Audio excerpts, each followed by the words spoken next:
This episode of Distraction is sponsored by Landmark College in beautiful Putney, Vermont. If you've never been to Putney, Vermont, you ought to go visit. Landmark College offers bachelor's and associate's programs, bridge semesters, and summer programs for students who learn differently. To learn more, visit lcdistraction.org.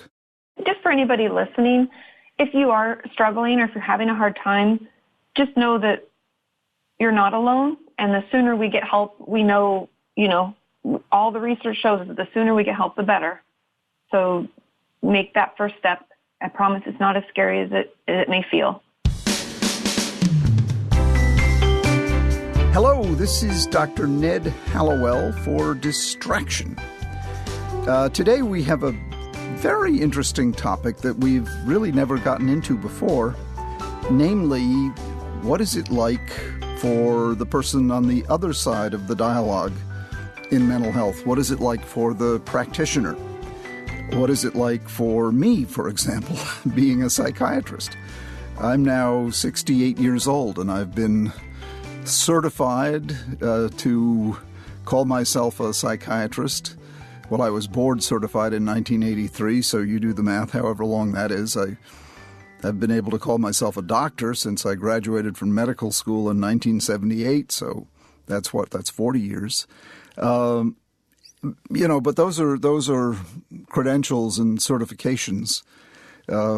People call me doctor, and that stirs up certain feelings in them and causes them to trust me in certain ways. But what are the feelings it stirs up in me? And when they come into my office and to see me as a psychiatrist and a specialist now in attention deficit disorder, what feelings does that stir up in me? And what am I thinking as I sit there and talk to them? It's a wonderful question. What is going on in my mind? My job is to explore what's going on in the mind of the patients I see. Often my job is described as I'm a feelings doctor. I don't give shots and I don't do physical examinations. Some psychiatrists do, I don't. But I specialize in the life of the mind and in feelings. But what about my feelings and what about my mind? And what if I'm having a bad day? I remember one time a patient really pushed me and said, "What's going on in your life? I really want you to tell me what is going on in your life." And as it happened, my mother had died the day before, and I just told her. It probably was a mistake to tell her that. But it is often a question, what do you reveal and what do you not reveal? What are we thinking? What are we not thinking? We are human, so we have a lot more in common with the person sitting across from us than we don't. We're way more like them than not like them. And to discuss this really rich and interesting topic, I have a special guest today, a woman from California, from Santa Monica, by the name of Kati Morton. She's a good deal younger than I am. I don't know her exact age, but I know she's been in practice for 7 or 8 years. She's a licensed marriage and family therapist. She's also a YouTube contributor and has a global mental health online community across a variety of platforms. And I've watched some of her videos. They're really good. She's a very real presence. If you watch her, and I think this is so important in our field. Some people are very stiff and dusty and dry. Kati Morton is very alive and very credible and very real. And I watched one of her YouTube videos yesterday called "What a Therapist Really Thinks About You," which is a terrific video if you want to look at it. So to delve into this topic of what we therapists think, but the wider topic of mental health in general, because I know both she and I share a passion to try to sort of destigmatize the field and help people understand that these issues we need to allow access to a far greater number of people than now have access. I want to a warm welcome for my guest, Kati Morton. Thanks for having me, Ned. It's really great to be here. Thank you so much for joining us. So tell me a little bit about this topic of what goes on in your mind, my mind, therapist's mind when we're with these people that we serve. Yeah, I think it's an interesting topic, and obviously my audience, and I'm sure your audience as well, is very interested to hear, because it's almost like in The Wizard of Oz, we're like behind the curtain pulling levers, and people don't really understand what we're thinking, what goes on, and what it's really like to be a mental health professional. Right. It's always kind of just kept in the secret, in the dark. And from my standpoint, I think people are always curious, do we come to the conclusions way before them? Which the short answer is usually, if we're doing our job properly, we've kind of figured out what's causing something, but we're waiting for them to figure it out on their own. Mm-hmm. And I think a lot of people worry about judgment and understanding that therapy is a judge-free zone. But we are human. I like the fact that you mentioned, we are human. We're more like them than not like them. Mm-hmm. And I think that's what makes therapy and any mental health profession so helpful, is because we're there too. We all suffer from the human condition. We can all understand what it's like to feel hopeless or to struggle in life. And I think that's what really makes it work. Mm-hmm. So we're trying to join them, but at the same time, we are kind of one step ahead of them, because we're not in their situation. We're empathizing, but we don't have the blinders on that they have on. Exactly. It's a different perspective. And like I always tell people, even like my friends and family, because I've been in therapy myself off and on for years since I was a teenager. Mm-hmm. And the thing that we can never do for ourselves, like a lot of my friends will be like, well, can't you just therapize yourself? I mean, you went to school, you could figure it out. And I'm like, that's not how it works. I can't not see things from my perspective.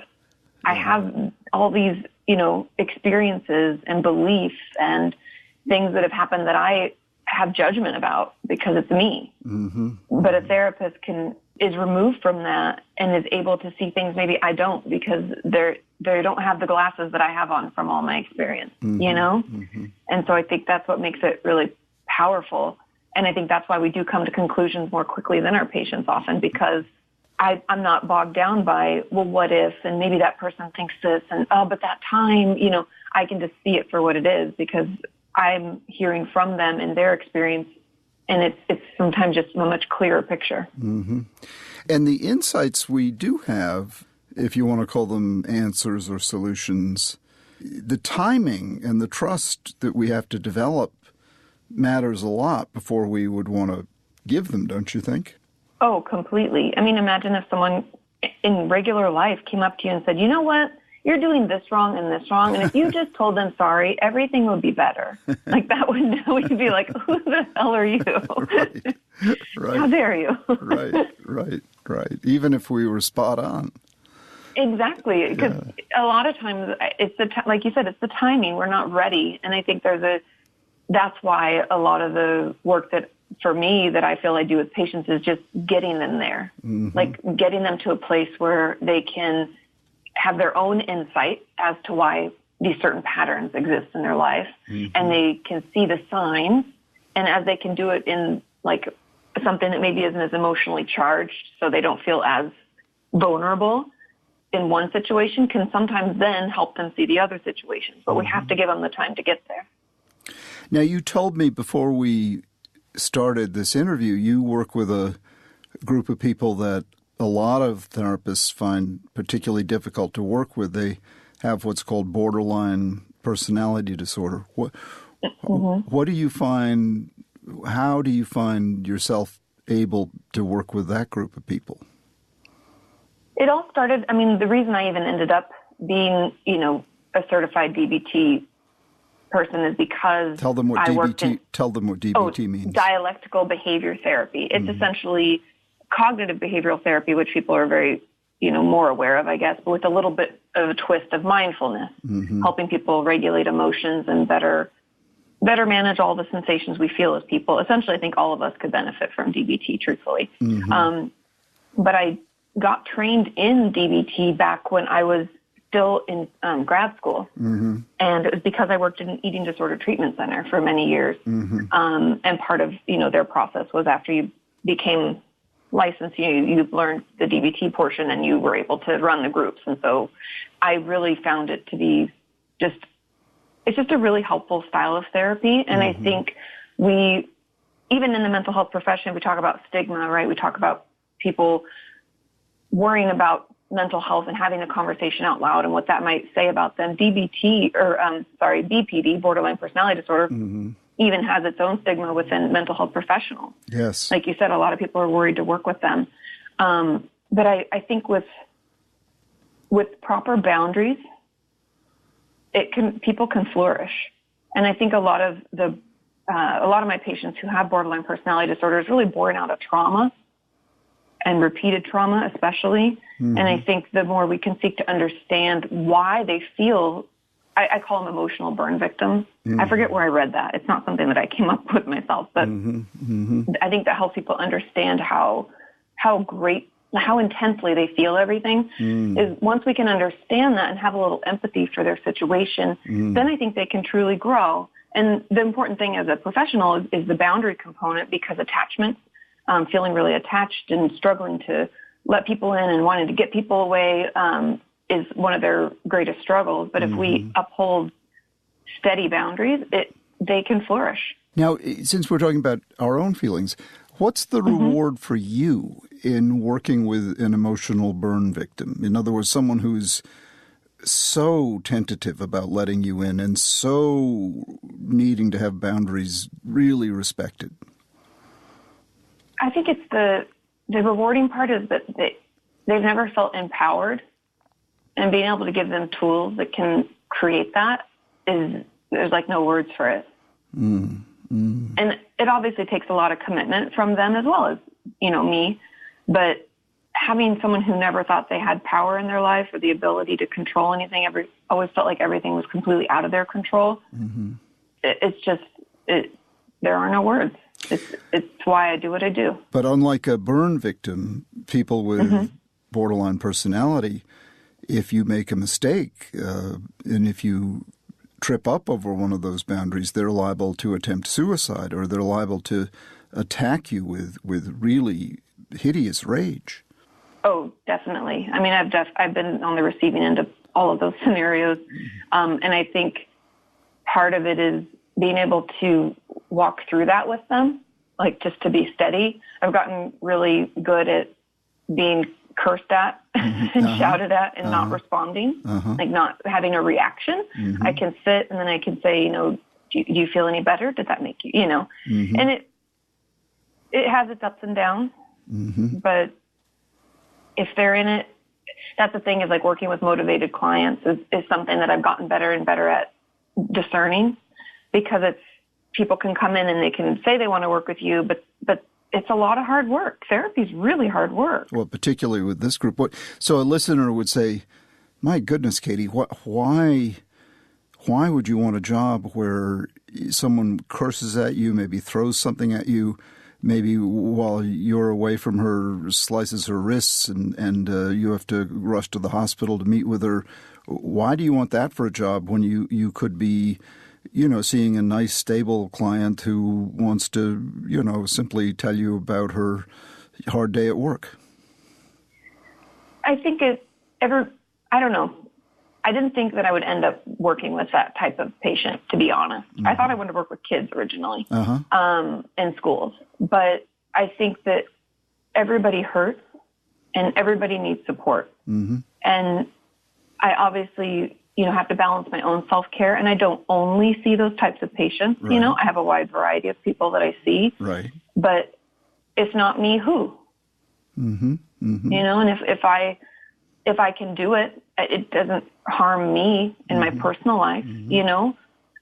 That's why I'm also in my own therapy. I feel like if I feel able and I find it so rewarding, then maybe it's what I'm supposed to do. Well, I mean, I mean, my hat goes off to you. I can't tell you how much I respect what you do, because this is the population that really needs someone like you. And how about your own self-care? How important is it for you to take care of making sure your own needs get met?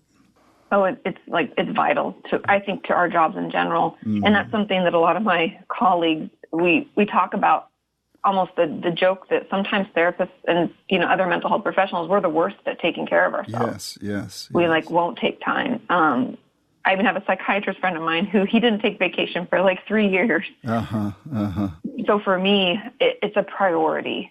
And it just always has to be. Just like anything on your to-do list, I need to pay this bill. I also need to make sure that I don't work this weekend, or I go attend that meditation class or yoga. Those are just things that I do, is meditation and yoga.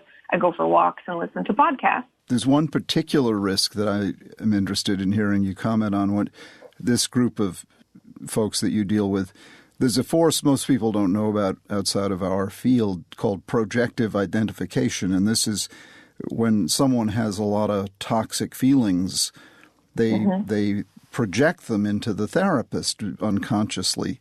And then the therapist ends up receiving them and feeling them almost without knowing it. So when the therapist goes home, they start feeling all this toxic stuff. And how do you deal with that?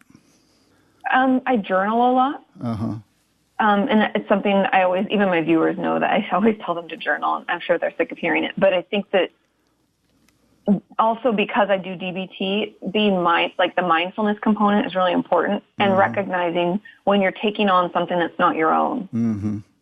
Sometimes I'll do what I call housekeeping, emotional housekeeping, what's mine and what's not mine. And so you can recognize it when you're feeling something. You can say, gee, that's not me. Yeah, because in DBT, there's a little trick called the story of an emotion, where you kind of try to track it back. Where did it come from? What is it expressing for me? And if I can't figure out why, then that means it's not mine. Obviously I'm doing my own work in therapy because we don't always know where every emotion comes from. But if it's after a particularly tough day in the office, chances are it's not mine. So if you're imagining torturing a cat, you could say, gee, that's not me. Yeah, that's not mine. Right. I don't own that. Right. Well, wow. I mean, you're clearly a very gifted therapist whom this world needs.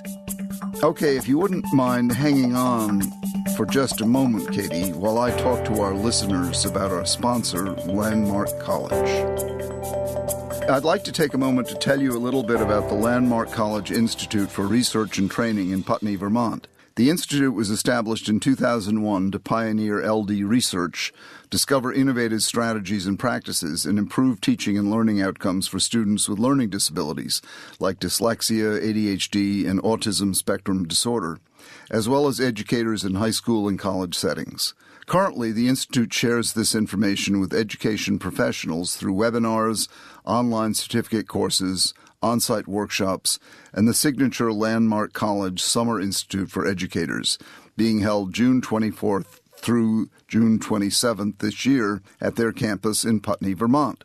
The Summer Institute at Landmark College has been an annual opportunity for education professionals to reboot their learning and refresh their enthusiasm for supporting students who learn differently. The Summer Institute combines hands-on multi-day training workshops, world-class research presentations, a student panel, and networking opportunities. And it's summer in Vermont, so what could be better? To register for the 28th Annual Summer Institute for Educators being held June 24th through the 27th, 2018, or to learn more about Landmark College's Institute for Research and Training, go to lcdistraction.org and click on Research and Training.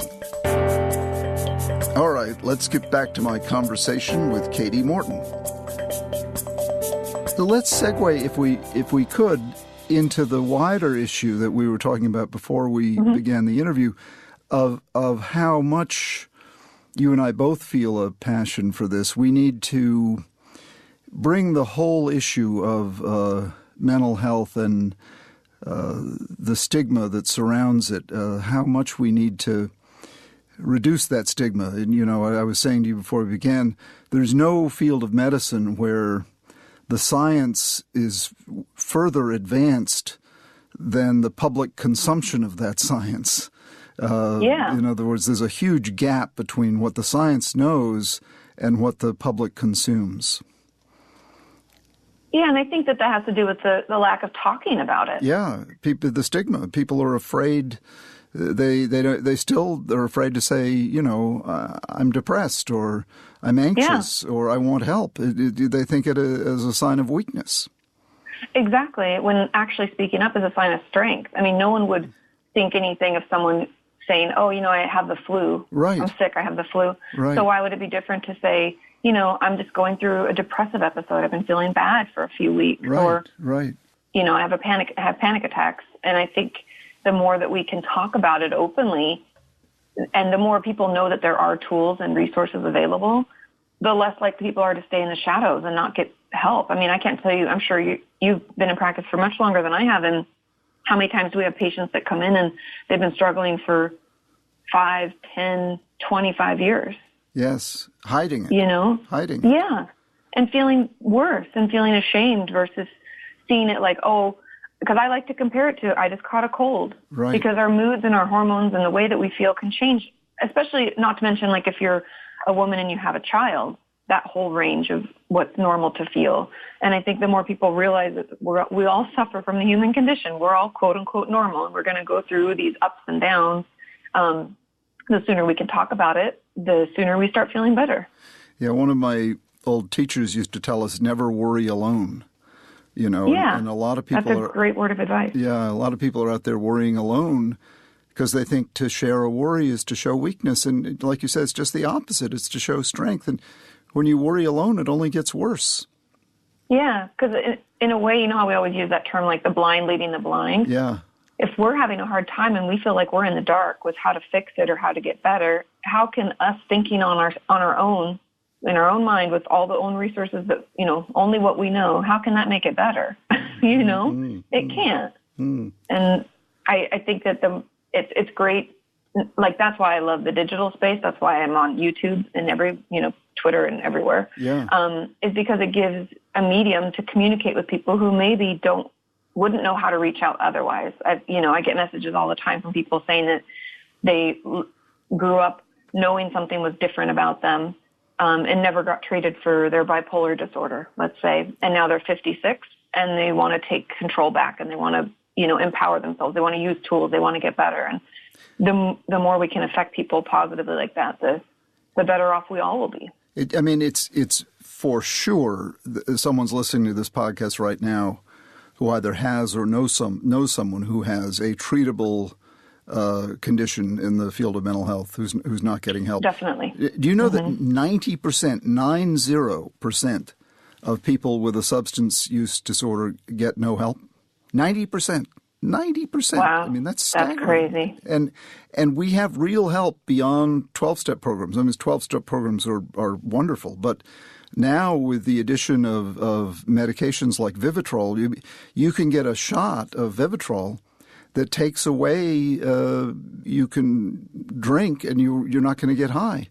So you interesting. Yeah, so you don't drink, or you can use a opiate and you won't get high. And so you can really control and essentially end your substance use. But people don't go get help because, again, they don't want to acknowledge there's a problem. And with 90%, when we have a very treatable, it's a brain disease. Just like hypertension is a cardiovascular disease. It's and yet we're not ashamed to say I have high blood pressure. But I know. We're ashamed to say I have substance use disorder.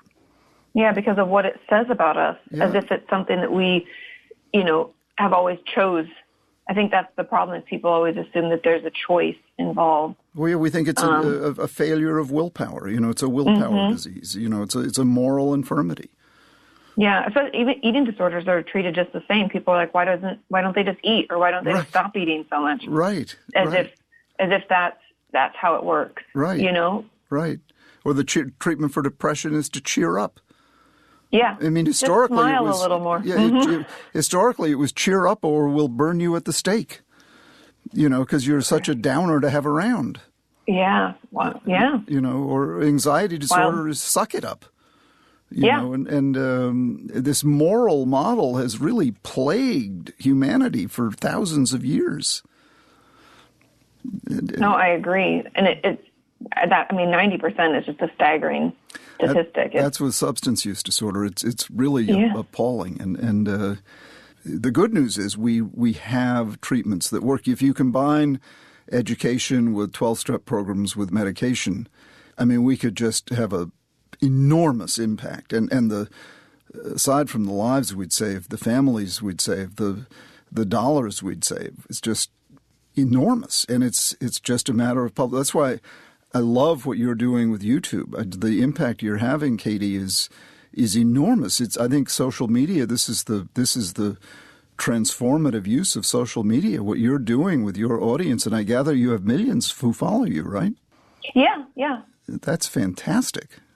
I mean, you're a world changer. You are. Well, I mean, it's interesting because I even look back, because as a YouTuber, I've only been on YouTube for 7 years, and a lot of people have been on it for like 11 or 12 since it just, the conception of it. Yeah. And I think that the great thing, people always talk about how bad social media is, and it's making us feel more isolated and more alone. Yeah.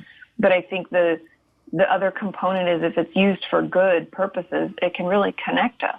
If it's done properly, it can be a way for people to be reminded daily that they're not alone. Oh, so much so. So if someone wants to follow you on YouTube, so you say you're a YouTuber, do they just type in Kati Morton? Yep, and my channel and all 1,000 of my videos will come up. So youtube.com/Kati Morton. Mm-hmm. And that's your channel. Yes. And how many do you have? I have over 1,000 videos. My gosh. How many do you make, 1 or 2 a week? I do 2. It's changed throughout the years. When I first started, I always have done Monday videos. So I had a video that went live today. Mm-hmm.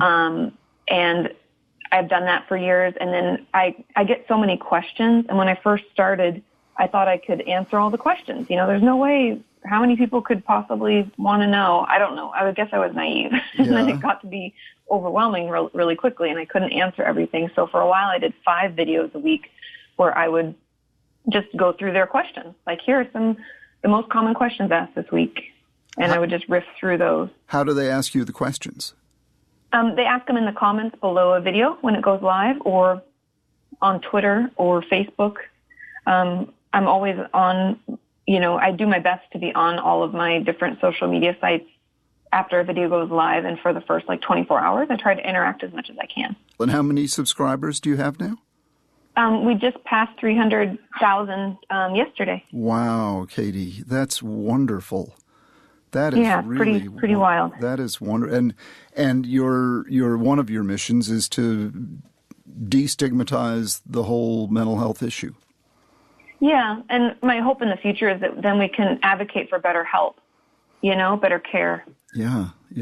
Well, my goodness, this is my passion as well. I'm so glad I've met you. I mean, you're a remarkable woman. You're doing, I think, the hardest job in mental health is working with the population you're working with, and you're doing that, and you're also doing what I think is the most important job in mental health, which is educating the general public and trying to make them aware that we have really good news. I mean, people don't realize that we now have really good treatments. Like with borderline, the DBT works, right?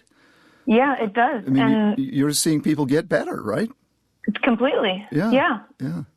So they don't have to be committed like they used to be to a life of frustration and in and out of hospitals and having trouble in relationships. Yeah. They can, with the tools and the work, they can overcome it.